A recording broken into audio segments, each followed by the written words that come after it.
చంద్రబాబు సర్కారులో కీలక అధికారిగా పనిచేశారు ఏబీ వెంకటేశ్వరరావు. ఏపీ ఇంటెలిజెన్స్ చీఫ్గా పదవీ బాధ్యతలు చేపట్టారు. అయితే వైసీపీ ప్రభుత్వానికి టార్గెట్ అయ్యారు. రెండుసార్లు ఆయనపై సస్పెన్షన్ వేటు పడింది. అయితే ఆయన కీలక దశలో ఉండగా సర్వీసుకు సంబంధించి బ్రేక్ పడింది. డీజీపీ స్థాయి హోదా పోయింది. కూటమి అధికారంలోకి వచ్చిన తర్వాత ఆయనకు మోక్షం కలిగింది. గౌరవప్రదంగా పదవీ విరమణ పొందారు.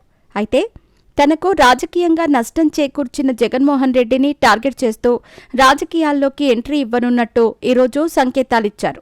జగన్మోహన్ రెడ్డిని ఆత్మరక్షణలో నెట్టేందుకు సంచలన ఆరోపణలు చేశారు. వాస్తవానికి కూటమి అధికారంలోకి వచ్చిన తర్వాత ఏబీ వెంకటేశ్వరరావుకు కీలక నామినేటెడ్ పదవి దక్కింది. పోలీస్ హౌసింగ్ కార్పొరేషన్ అధ్యక్ష పదవి ఇచ్చారు.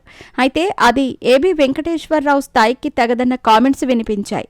ఆ నామినేటెడ్ పదవి కూడా స్వీకరించలేదు వెంకటేశ్వరరావు. అయితే ఇప్పుడు రాజకీయాల్లోకి ప్రవేశిస్తానని చెప్పటం, జగన్మోహన్ రెడ్డిని టార్గెట్ చేసుకుంటానని ముందుగానే హెచ్చరించటం మాత్రం మలుపు తిరిగినట్టయింది. దీనిపై రకరకాల చర్చ ప్రారంభమైంది. ఖచ్చితంగా ఇది వైఎస్ఆర్ కాంగ్రెస్ పార్టీకి ఆందోళనకు గురిచేసే అంశమే. ఒక మాజీ ఐపీఎస్ అధికారి కేవలం జగన్మోహన్ రెడ్డిని టార్గెట్ చేసుకునేందుకు రాజకీయాల్లోకి వస్తానని చెప్పటం విశేషం. కాగా ఏబీ వెంకటేశ్వరరావు తీరుపై అప్పుడే వైఎస్ఆర్ కాంగ్రెస్ పార్టీ స్పందించింది. జగన్మోహన్ రెడ్డికి అత్యంత సన్నిహిత నేతగా గుర్తింపు పొందిన గడికోట శ్రీకాంత్ రెడ్డి ఈరోజు స్పందించారు. సంచలన వ్యాఖ్యలు చేశారు. జగన్మోహన్ రెడ్డిని హత్య చేయాలని ఏబీ వెంకటేశ్వరరావు కుట్ర పన్నుతున్నారని ఆరోపించారు.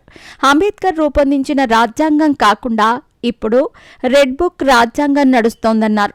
విశాఖ ఎయిర్పోర్ట్లో జగన్పై జరిగిన దాడి ఒక ముందస్తు పథకం ప్రకారం జరిగిందని, దీనివల్ల టీడీపీ కుట్ర మరోసారి బహిర్గతమైందని అన్నారు.